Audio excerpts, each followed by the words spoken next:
You are listening to I Am Refocused Radio with your host, Shamaya Reed.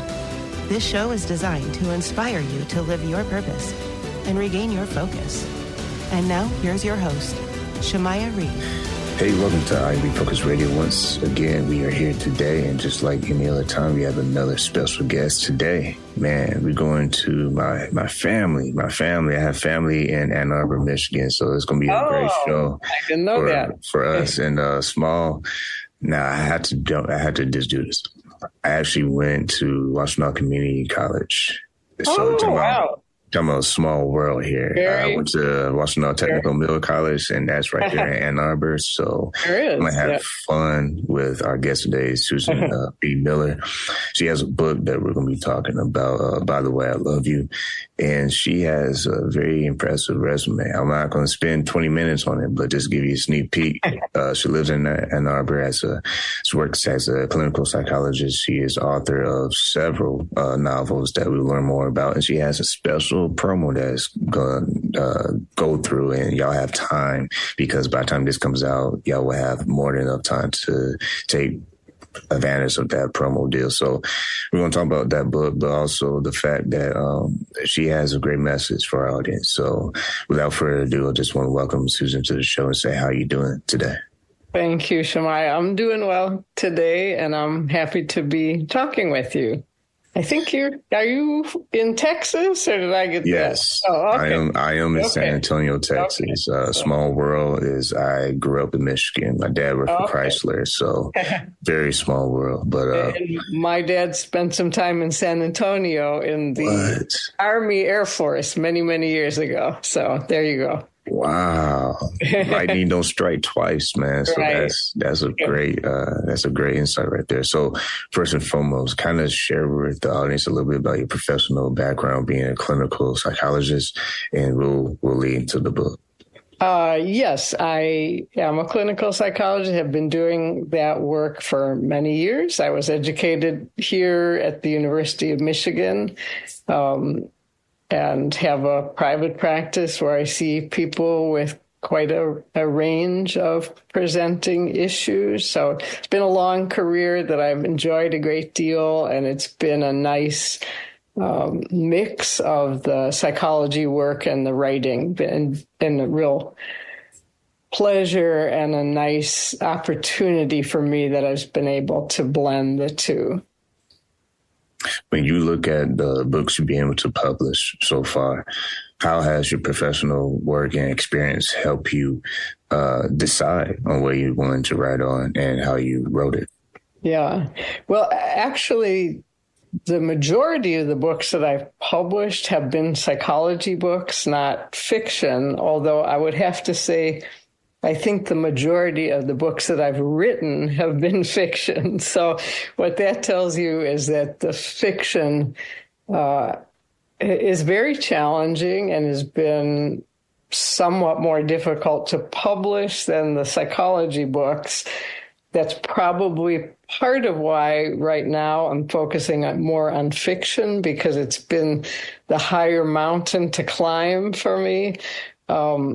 Although it was also my first love, before I even knew what the word psychology meant, I think I was interested in fiction, which isn't so surprising because in a sense, most children love stories. And so most of us, I think, are drawn to stories from an early age.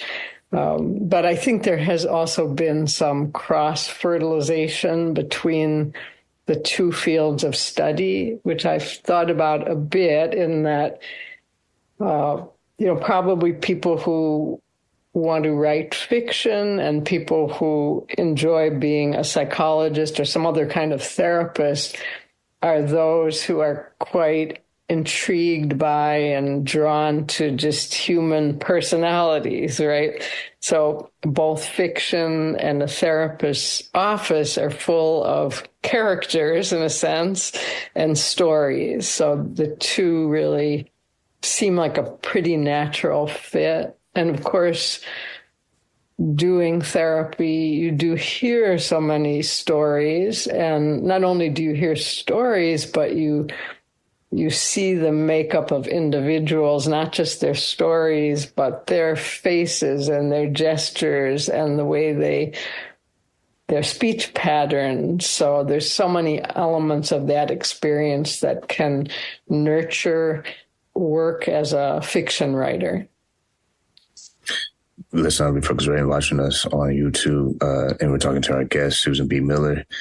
Let's unpack the strategy of the book that you wrote, By the Way I Love You. The character, Leslie, she embarks on her freshman year at U of M, and her mom dies of cancer. She has to deal with a lot of, real life happening, not just the whole deal of making friends and dealing with frenemies, but also selling through her awkwardness of dating. Kind of set the tone of what was the goal with developing the character of Leslie. Yeah. Leslie actually started from somebody that I had worked with some years ago. It was actually a young man because the character evolved, but I also wanted to be very careful about privacy, confidentiality. So I didn't want the starting point of the character to be recognizable in any way. So I had been working with somebody, though, who was starting college and had lost a parent early in life. And it was interesting, and it was also extremely moving to see how this person was sort of bringing with them into the beginnings of their adult life so much pain and uncertainty that was pretty deeply buried about the early relationship with this parent who is in some ways not even well remembered. So that's where it started, just thinking about the things that people bring with them into adulthood that so impact those efforts that everybody makes to make friends or to kind of make an identity for yourself in the new adult world, whether you're going to college or, going to the military or just moving from one city to another to start an adult life. There's a real challenge there that's pretty universal, but individual challenges depending on the road, the person has traveled.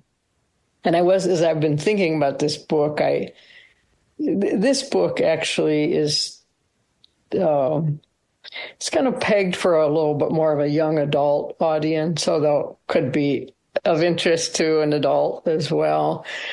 But I was noticing how many of the things that I've written, including some of the nonfiction, had that young adult, at the center. For example, I had written a psychology book, the only book that's kind of a self-help book, and it was called When Parents Have Problems, and it's for older teenagers or very young adults who have a troubled parent. So a lot of things have been written for parents who think their kids are a big problem and don't know how to deal with their kids. But in this case, I was thinking about the kids whose parents are a big problem. Maybe it could be alcoholism, or it could be a mental illness, or just a parent who's very unreliable, dishonest. So I was trying to speak to those kids. And so there are a few examples of different things that I've written. So I think I'm drawn to that age and the voices of people who are either older teens or young adults. In the book, she has to address the problem. The elephant in the room is her letting people inside. And it touch is. on that. Yeah.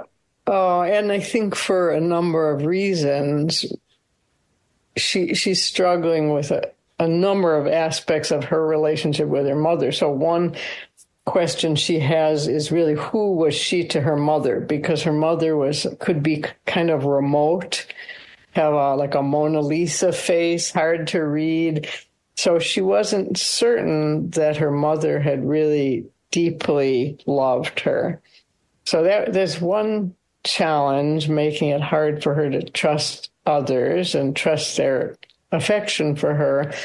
But the other side of the coin was that she had a lot of feelings that she actually hadn't cared well for her mother as her mother became ill and then died. Leslie was a teenager. She was very testy and rude and, not very available, not nice to her mother, which isn't uncommon in adolescence, but most people have an opportunity later to mend and to re-strengthen those relationships, but she didn't have that.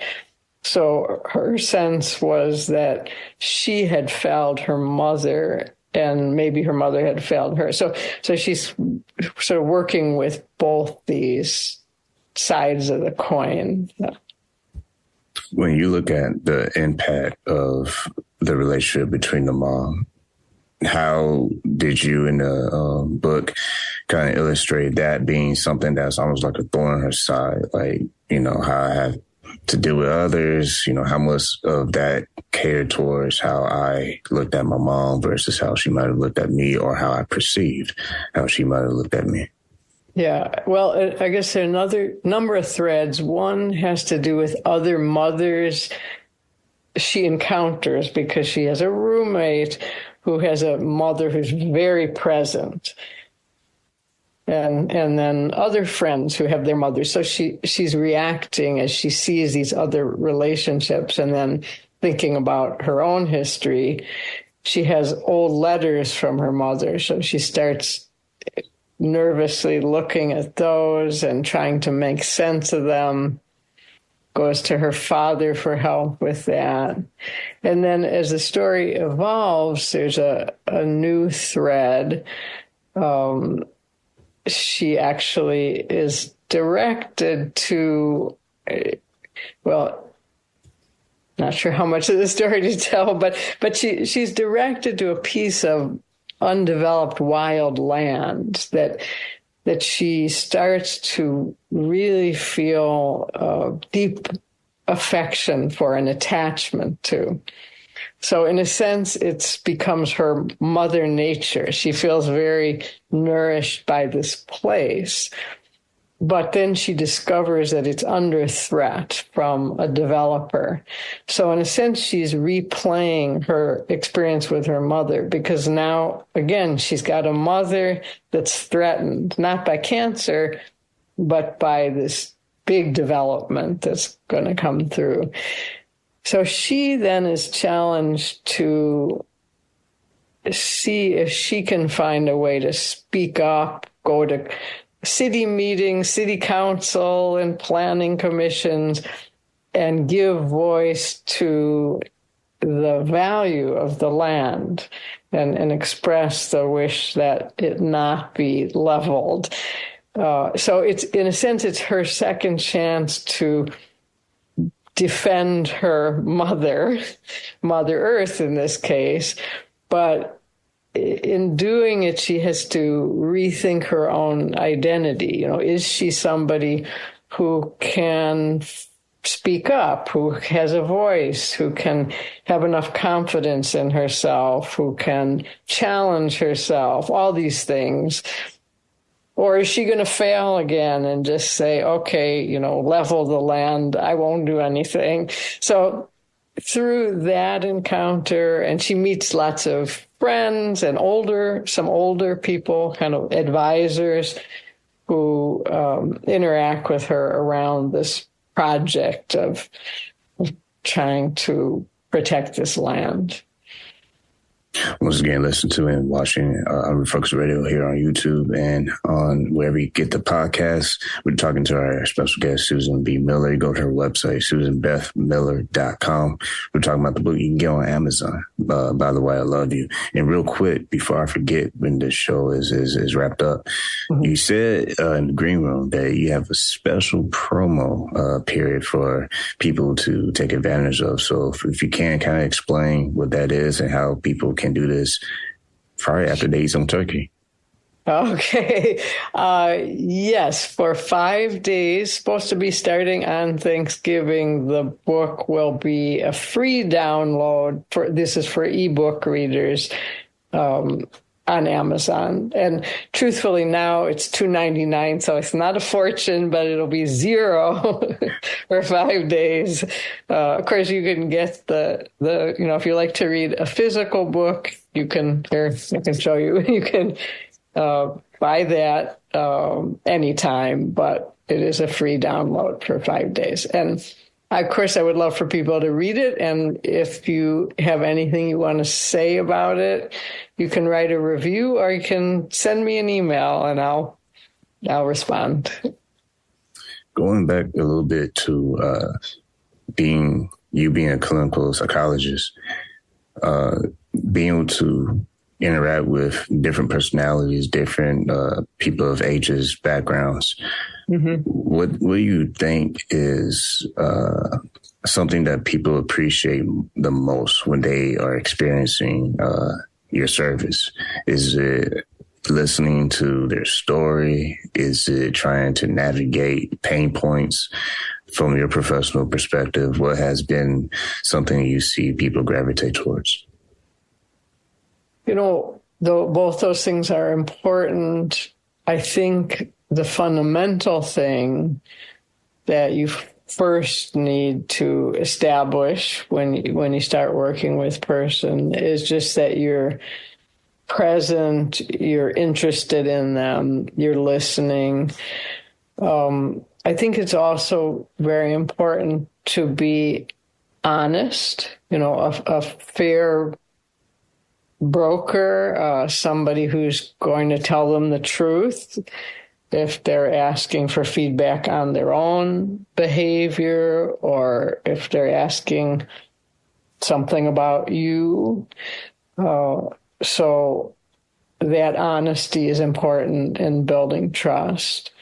And then from there, I think it's important to people that you can perceive things about them that maybe they've had a pretty hard time getting to on their own,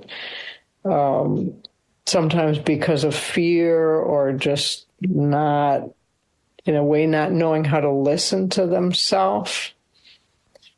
So, that kind of interaction will help a person travel to places that they haven't been able to go on their own.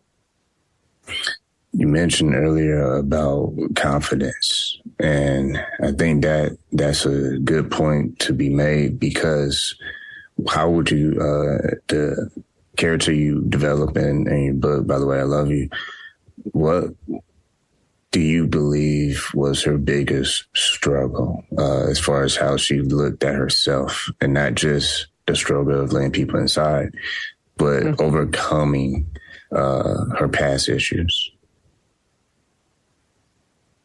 She definitely was lacking in confidence, and that would show often in her being extremely sarcastic and pushing people away, even hurting them a little bit to get them to run away from her. So she did have to recognize that she was hurting people and at the same time hurting herself, out of her fear of any kind of vulnerability.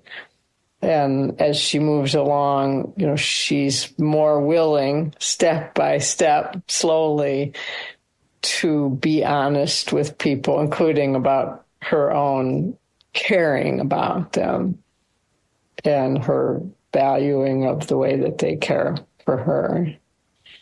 So that seemed to be her biggest struggle. And since the characteristics of this character was kind of inspired by true life events, would you say that individuals that you had to study and learn more about, is there a common thread of people who feel like the lack of confidence is something that they've been used to the point that they get to that level of, how can I just keep everybody shut out? Yeah, it's not such an uncommon thing, although often people aren't too aware of what they do. Some people, there's a range, some people are, even when they're doing things that are self-harmful, they kind of know what they're doing. They just feel compelled to do it anyway. And some people don't recognize quite what they're doing. Maybe they're disrupting friendships and they don't know why people are backing away from them or disappointing them. Confidence, lack of confidence, a pretty common human challenge. And that was going to be my question. When you came up with the title of the book, By the Way, I Love You, that's a very interesting title, because is it from a perspective that, beyond all this stuff, like how I'm acting and, reacting, by the way, I love you, but it's like, well, geez, you got to show that. Yeah. And she's sort of, you have to say it as an aside, not directly, but by the way. But I had the title was hard to come up with. The publisher and I were back and forth a lot, and they actually had chosen this title, and I wasn't quite on board, but I trusted them in certain areas that they were more experienced than I was, or maybe had a better finger on the pulse of certain things. So in the end, I was, by the way, I trust you. You can pick the title. That's good. Yeah. So before we wrap up, my next question would be, do you believe that's how all of us, if we're honest with ourselves, we can sometimes be in that position where we're kind of like, attitude is, by the way, I love you. But, actions don't always lead up to the words we say. Yeah. And human beings, adults, we do try and protect ourselves more than little children. Don't do that much until they've gotten hurt some. Adults are more cautious and do find it difficult often to be vulnerable, but it's also important to be able to be vulnerable at times. And as a professional, being a clinical psychologist, what do you hope that readers will be able to learn from the character, Leslie, and also just the perspective of writing from a lens of a psychologist?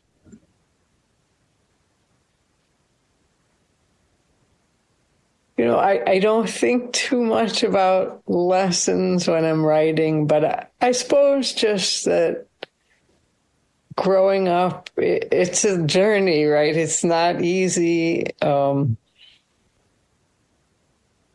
It's not, sometimes people have vision of going to college and everything is wonderful and perfect, and occasionally that happens, but a lot of times it's a struggle. There's a lot to learn. There's a lot of hurdles, and you got to just keep working at it.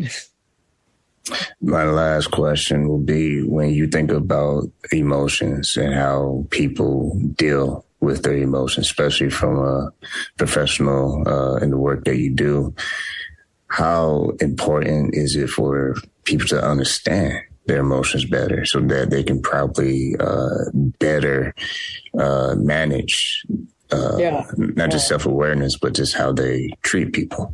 Sure.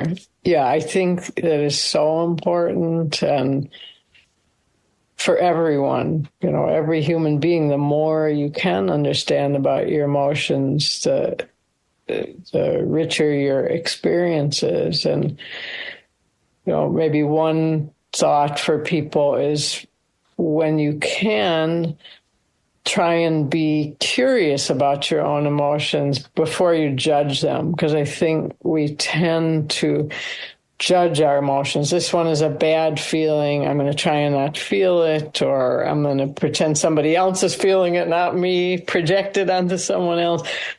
So if you can take a position of curiosity more than judgment, it enables you to explore and learn. Once you judge, you kind of stop learning, because you're just trying to get your distance from this bad experience, or the experience you've labeled as bad.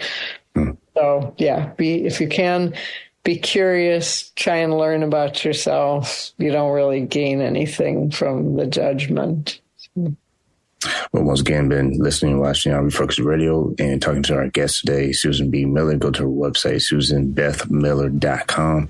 Get her book on Amazon. By the way, I love you. And don't forget, on Thanksgiving Day, this is a special deal. I mean, come on, you can't pass that up. All the information will be in the description. But like always, I want to say thanks to our guest, Susan, for your time. Thank you, Shemaya. It was a pleasure.